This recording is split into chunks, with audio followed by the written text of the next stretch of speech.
Hey guys! So today I'm going to be doing the Valentine's Day tag, and I don't know who started this because I saw it on a bunch of different channels and I'm not 100% sure who originally did it, but credit to you if you're watching this and you created this tag because it's a fun tag.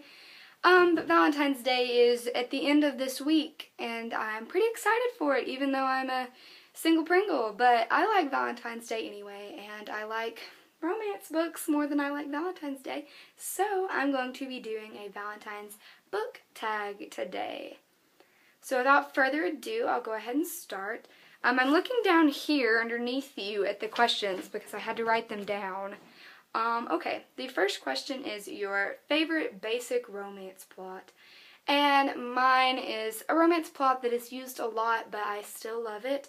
And that is when two people are totally in love with each other, but for some reason they shouldn't be together. There's something holding them back from being together. Sometimes it's even themselves. They're holding themselves back. But when they fight to overcome all the obstacles that are in their way and they end up in love anyway, that's my favorite kind. I just think that's great.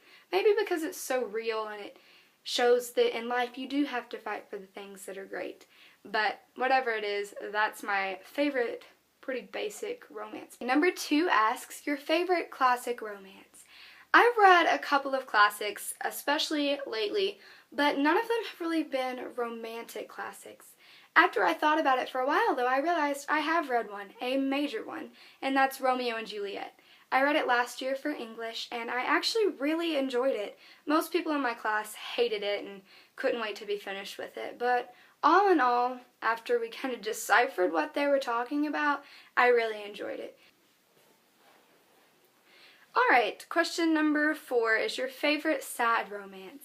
And this one was extremely hard to pick at first because I was sitting there and I was like, okay, Veronica, think about all the Nicholas Sparks books you've read and pick one, because they're all sad romances, I mean, you know. So I thought about it and I decided on A Walk to Remember, because most of Nicholas Sparks' novels make me cry. This one made me sob. So that's how I determined that this is probably the saddest one I've ever read. It's heartbreaking, it's tear-jerking, but it is an overall touching story. It's touching and it makes you think about life and evaluate your own life and appreciate your own life. But when it comes down to it, it's really freaking sad. So this is definitely my saddest romance novel of all time. Alright, question number 4 is your favorite sad romance. And this one was extremely hard to pick at first because I was sitting there and I was like, okay, Veronica, think about all the Nicholas Sparks books you've read and pick one, because they're all sad romances, I mean, you know. So I thought about it and I decided on A Walk to Remember, because most of Nicholas Sparks' novels make me cry. This one made me sob. So that's how I determined that this is probably the saddest one I've ever read. Alright, number 5 asks your favorite genre to add romance to. And I can't pick a genre because I feel like fiction in general, you can take any kind of subcategory of fiction and add romance to it. Alright, number 6 asks your least favorite romance. And I couldn't really answer this question the way I think it was intended to be answered. When it says your least favorite romance, I kind of think it means a romance novel or like a romance story.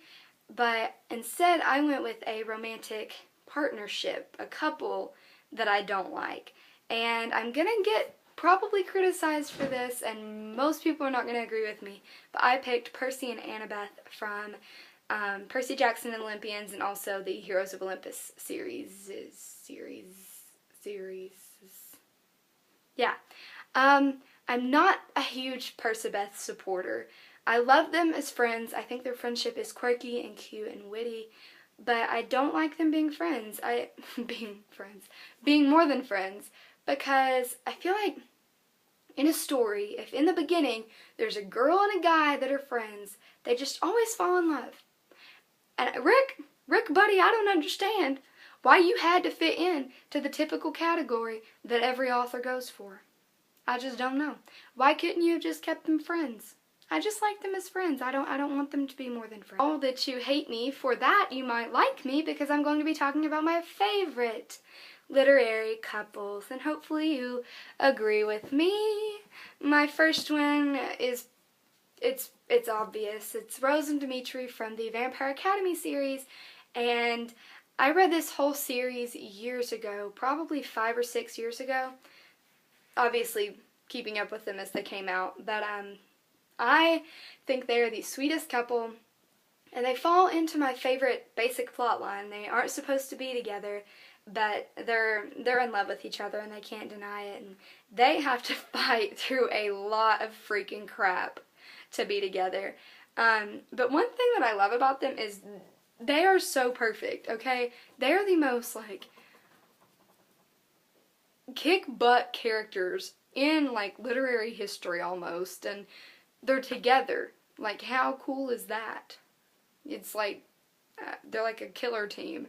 But I think they're really sweet with each other when it comes down to it, and they're totally in love, and that's why I love them.